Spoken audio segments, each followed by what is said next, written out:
Hi viewers, Binas kitchen ক্রিয়েশনসে আপনাদের স্বাগতম। আজ বানাবো রাজকীয় ঠান্ডা ঠান্ডা মালাই পায়েস। আর এই পায়েস বানাতে যেমন সহজ, খেতে ভীষণ সুস্বাদু। চলুন এই মালাই পায়েস বানাতে কি উপকরণ লাগবে একবার দেখে নিই। প্রথমেই লাগবে ডাবের শাঁস, আর রয়েছে তাল মাখানা। এগুলো পদ্ম ফুলের বীজ থেকে তৈরি হয়। আর এই তাল মাখানা খেতে অনেকটা ধানের খইয়ের মতো। এতে প্রচুর পরিমাণ ক্যালসিয়াম রয়েছে। এরপর নারিকেলের শাঁসগুলো একটা চামচ দিয়ে কুড়িয়ে ছোট ছোট টুকরা করে নিব। এখন দেখুন, এখানে 1 লিটার দুধ জাল দিয়ে ঘন করে নিয়েছি। এরপর কড়াইতে দিব স্বাদ মতো আধা কাপ পরিমাণ চিনি,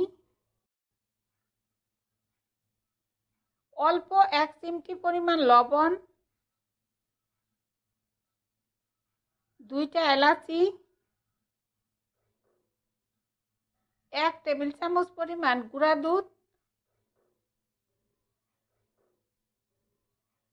আর 1 টেবিল চামচ পরিমাণ চালের গুঁড়া দিয়ে সবকিছু ভালোভাবে মিশিয়ে নিব। এরপর চুলা জ্বালিয়ে দুধ ঘন হওয়া পর্যন্ত অপেক্ষা করব।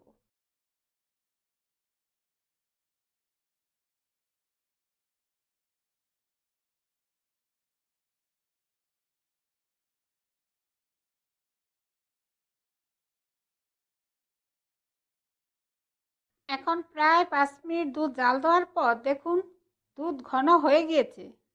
এরপর দিব টুকরা করে রাখা ডাবের শাঁস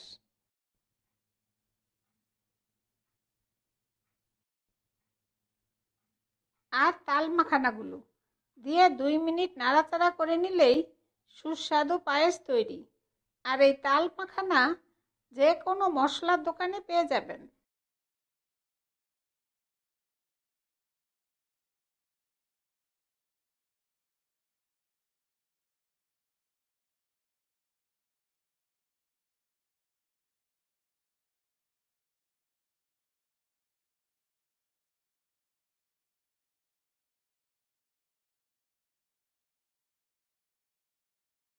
এখন 2-3 মিনিট অপেক্ষা করার পর দেখুন পায়েস আরও ঘন হয়ে গিয়েছে।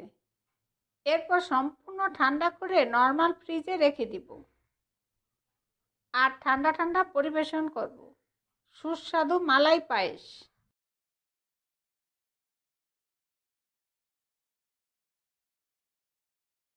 এই গরমে ঠান্ডা ঠান্ডা মালাই পায়েস খেতে দারুণ লাগে।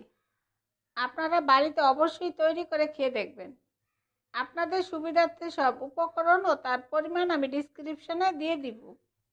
আর এই রেসিপিটা আপনাদের কেমন লাগলো আমাকে কমেন্টসে জানাবেন। আর ভালো লাগলে অবশ্যই একটা লাইক দিবেন। আর নতুন বন্ধু হলে সাবস্ক্রাইব করার জন্য অনুরোধ রইল।